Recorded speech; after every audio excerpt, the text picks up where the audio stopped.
ओम शांति। आने वाला समय तो अनेक चुनौतियां लेकर के हमारे सामने खड़ा है और समस्याएं बढ़ती ही जा रही हैं। पहले तो हम ये सोचते थे कि विनाश हो जाएगा, सोचते थे कि विनाश होगा और इस सब कुछ खत्म हो जाएगा। परंतु अब कुछ और समझ में आ रहा है कि विनाश से पहले सबके हिसाब किताब चुकते होंगे। विनाश में भी प्रकृति प्रकोप, तूफान मचाएंगे, गृह युद्ध, और जो उसको देखना, सहन करना। एटम बॉम्ब्स की बात तो छोड़ो, जो प्रैक्टिकल खून बहेगा, इसको देखना भी सहज काम नहीं होगा, क्योंकि जिनके मन सेंसिटिव होंगे, नाजुक मन जिनको कहते, तो वो जल्दी फीलिंग में आ जाते हैं। वो तो थोड़ी सी घटना देख करके ही, सुन करके ही डाउन हो जाएंगे, खुशी गायब हो जाएगी। क्योंकि हम सब आज देख रहे, संसार में आज हर आत्मा अपना अपना हिसाब किताब चुकता करने के लिए आई हुई है।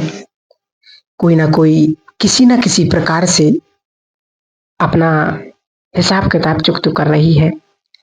चाहे आत्माएं जल्दी जन्म ले रही, फिर जल्दी मृत्यु को प्राप्त कर रहे, अनेक बीमारियां, समस्याएं, एक दूसरे में टकराव, संबंधों में कितने टकराव बढ़ते जा रहे हैं।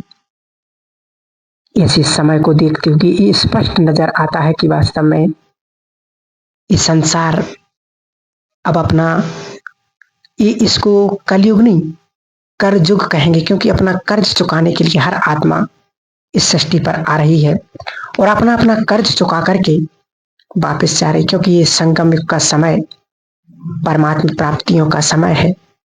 तो हम स्वयं को इतना श्रेष्ठ और इतना भरपूर कर लें कि हमें इसी जन्म में अपने सारे हिसाब किताब चुकता करना है। क्योंकि दुनिया की भविष्यवाणियां तो लोग क्या क्या कर रहे हैं कि ऐसा होगा, ऐसा होगा, प्रकृति के प्रकोप होंगे, गृह युद्ध। आज हम सब देख रहे हैं संसार में कि कैसे युद्ध का, गृह युद्ध शुरू हो चुके हैं। एक देश दूसरे देश से आपस में लड़ने लगे, भिड़ने लगे। तो वास्तव में यही तो एक परिवर्तन की बेला है, इसको ही तो महापरिवर्तन कहेंगे। तो ये वास्तव में एक बहुत सुंदर समय है। हम तो इसको सुंदर समय ही कहेंगे, क्योंकि एक नई सृष्टि की स्थापना होना तो निश्चित है कि पुरानी को तो जाना ही पड़ेगा, तब तो नई सृष्टि आएगी। तो ये तो नजारे हम सब देखने लगे हैं, जो आज से कुछ सालों पहले सुनते थे कि ऐसा भी होगा, युद्ध होंगे, देश आपस में लड़ेंगे। वो सचमुच युद्ध के नजारे हम सब सामने देख रहे, कैसे एक देश दूसरे देश से जी जान लगा करके लड़ने शुरू कर दिया है। तो समय को देखते हुए हम सभी विशेष पुरुषार्थ करेंगे, क्योंकि ऐसे ऐसे हमले हो रहे हैं। तो कितनी आत्माएं अपने जाने गंवाई हैं। इससे तो हम अंदाजा लगा सकते हैं कि समय वास्तव में कितना एक दूसरे के प्यासे हो चुके हैं खून के। तो आने वाले समय में ऐसी स्थिति हो, लोग सोचेंगे कि क्या हो रहा है। इसलिए बाबा कहते साक्षी भाव का अभ्यास बहुत बहुत जरूरी है। क्योंकि आज बाबा ने मुरली में बहुत सुंदर महावाक्य उच्चारे हैं कि बच्चे, यदि विनाश को देखना है तो साक्षी भाव का अभ्यास बहुत जरूरी होगा। ड्रामा की कुछ बातें जो आप सबको याद होंगी कि बाबा ने कहा कि जो कुछ हो रहा है वही सत्य है और वही होना भी चाहिए। ये भगवान के महावाक्य हैं कि आने वाले समय के लिए एक और हम प्रैक्टिस करें, अपने बच्चों के लिए, अपने परिवार के लिए, अपने प्रियजनों के लिए, कि जिसके साथ जो कुछ भी हो रहा है तो वास्तव में उसके कर्मों का ही एक खेल है। बिना कर्म के किसी के साथ यहाँ कुछ भी नहीं हो रहा है। इसलिए चिंता करने की बजाय उन्हें वाइब्रेशंस देंगे। ये बहुत सुंदर बात है। अचल अडोल स्थिति, हमेशा याद रखना कि कुछ भी हो रहा है, मुझे क्या करना है। तो अपने कर्तव्य की स्मृति आएगी और हम अचल अडोल भी हो जाएंगे। आपके किसी व्यक्ति को जैसे हार्ट अटैक हो गया, आप घबरा करके चक्कर खा के गिर गए, क्या होगा? अब दोनों को संभालने वाला भी कोई नहीं, दोनों का हाल बिगड़ जाएगा। होता भी है ऐसा कई जगह पर, देखा भी होगा। तो हम सब जानते हैं और सुनते आ भी रहे हैं, कितने भविष्यकर्ताओं ने भविष्यवाणियां की कि 2026 से 2030 तक क्या क्या होगा, क्या युग परिवर्तन होगा। देखिए आज दुनिया में ऐसे बहुत सारे लोग भविष्यवाणी कर रहे हैं कि युग युग परिवर्तन को लेकर के भविष्यवाणियां कर रहे हैं।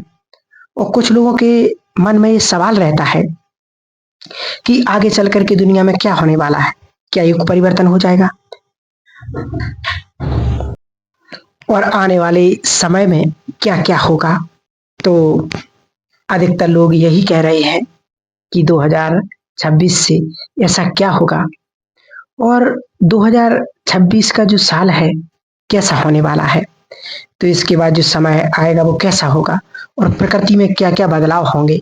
तो देखिए जो लोग आज दुनिया में भविष्यवाणी कर रहे हैं, तो क्या होता है कि लोग आध्यात्मिकता से जुड़े हैं, जिनका कनेक्शन परमात्मा से है, ध्यान करते हैं, उनको तो आने वाले समय की जो परिस्थितियां होंगी, जो हलचल होगी, उसका पहले से ही अनुभव होने लगता है। जो घटनाएं घटने वाली हैं, तो आखिर कौन कौन सी घटनाएं घटने वाली हैं और आने वाले समय में क्या क्या होने वाला है, इन सारी चीजों का आध्यात्मिकता से जुड़े लोगों का अनुभव होने लगता है। और प्रकृति भी, जो या हम कहें यूनिवर्स, जो उसे सब कुछ मालूम है कि आगे भविष्य में क्या क्या होने वाला है, क्या क्या फ्यूचर में होने वाला है, क्या क्या पास्ट में होने वाला है, क्या प्रेजेंट में होने वाला है। ये हमारा कैलकुलेशन है। और यूनिवर्स के सामने समझो सब कुछ ऑनलाइन है, कुछ भी उसके पास छुपा नहीं है, उसके सामने सब कुछ ओपन है। लेकिन होता क्या है कि कुछ पार्ट ऐसा होता है जो हम बता रहे हैं आपको, थोड़ी सी बात है कि ऐसा नहीं कि 100% है, लेकिन जो दुनिया में भविष्यवाणियां हो रही हैं कि ऐसा होगा, हाँ होने की संभावना है। अगर आप अपने में कुछ परिवर्तन कर सकते हैं, अगर बचा सकते हैं अपने आप को, तो जरूर बचाइए, क्योंकि ये परमात्मा का सिर्फ आपके लिए मैसेज है कि अनेक अनेक प्रकार के लोग भविष्य करते, कोई ग्रह की, कोई तारों की, कोई कोई अलग अलग प्रकार से करते हैं, परंतु परमात्मा ने जो कहा है, कितनी सुंदर ज्ञान की बात बताई हुई है कि ऐसा समय जो आने वाला है वो हम ब्राह्मणों बच्चों के लिए बहुत सुंदर भी है, क्योंकि युग परिवर्तन का समय चल रहा है। और इस युग परिवर्तन के समय में बाबा ने कहा सब कुछ अचानक होगा, और इस अचानक के खेल में ही हमें अचानक से पहले अपने पुरुषार्थ को बहुत सुंदर बनाना है, एवर रेडी बनना है। तो जितना हम अच्छी स्थिति बनाएंगे अपनी, उतनी ही आने वाले इन 5-6 वर्षों में उसका आनंद लेंगे, और हर चीज हमें एनर्जी दे करके ही जाएगी। और हमारी जो नेगेटिव सोचने की आदत होगी, वो हर चीज हमसे एनर्जी लेकर के जाएगी, कमजोर करके जाएगी। इसलिए अपने चिंतन को बहुत पॉजिटिव बनाएं और बहुत पॉजिटिव करते जाएं। अच्छा सोचने की आदत डालें, हर घटना को पॉजिटिव पहलू देखने की आदत डालें। ये भी ठीक हो जाएगा, ये भी ठीक हो जाएगा। बाबा ने कहा बहुत सुंदर कि अकल्याण यदि दिखाई दे रहा है, तो अकल्याण के पर्दे के पीछे कल्याण छिपा हुआ है, उसे भी हम देख सकते हैं। तो थोड़ा हम हर चीज को स्वीकार करने की आदत भी डालें, हर चीज में रिएक्शन ना हो, अपनी मनोस्थिति को नहीं बिगाड़ना है, हमें बहुत ध्यान देना है। और अचल अडोल वही रह सकते जिनका योग बहुत अच्छा होगा। कोई कहे मेरा योग नहीं लगता, तो अचल अडोल उनके लिए बहुत दूर बात है। इसलिए कम से कम 4-5 घंटे योग का अभ्यास, कुछ बैठकर, कुछ कर्मों में एक छोटी सी विधि अपनाएं जो आप कर सकते हैं, और है बहुत सहज कि यदि मुस्लिम लोग 5 बार नमाज पढ़ सकते हैं तो, लेकिन जो नमाज़ी होती है, वो अपने काम के बिल्कुल पक्के होते हैं, चाहे वो ट्रेन में हो, कहीं पर भी हो। तो हम ऐसा भी अपना नियम बना व्यक्तिगत 10 मिनट 5 बार योग करें, तो इससे हमारी स्थिति बहुत अच्छी और सुंदर होगी और एकाग्रता बढ़ती जाएगी और स्थिति भी अचल अडोल होती जाएगी। लेकिन ये 5 बार इसलिए आत्मा सोचती है कि कैसे होगा? तो आप देखो कि जब आप नहा धो करके तैयार होते तो उसके बाद ही हम अपने आप में सोचें कि मुझे ये अभ्यास करना है 10 मिनट। जब हम ऐसे अभ्यास करेंगे तो हमारा 10-10 मिनट का योग बहुत सुंदर हो जाएगा। और दूसरी बात कि हमें अपने योग को बढ़ाते जाना है, क्योंकि योग से बड़ी शक्ति चारों युगों में नहीं हो सकती है। अभी तो पता कम चल रहा है जय जयकार का, लेकिन जब लोगों को पता चलेगा कि दुनिया में जब जय जयकार होगी, हाहाकार होगा, जब उन्हें पता चलेगा कि योग में कितनी शक्ति है, जिन्होंने अपनी प्योरिटी को बढ़ाया, 4 घंटे 8 घंटे योग किया, वो शक्तिशाली बन जाएंगे। उन्हें लोगों को अनुभव होगा कि इनके मस्तक से लाइट निकल रही और चारों ओर पावरफुल ऑरा दिखाई देगा, अलग अलग अनुभव होंगे। तो ऐसा समय अब आने वाला है, इसलिए अपने योग को बहुत सुंदर बनाएं। ये सभी अपने आप में स्वीकार करें और हमें अपने योग के द्वारा अच्छे अच्छे विचारों सोचेंगे, क्योंकि जितना हम पॉजिटिव सोचेंगे तो उतनी हमारी बीमारियां अपने आप ठीक होंगी, ये पक्का समझे बिल्कुल।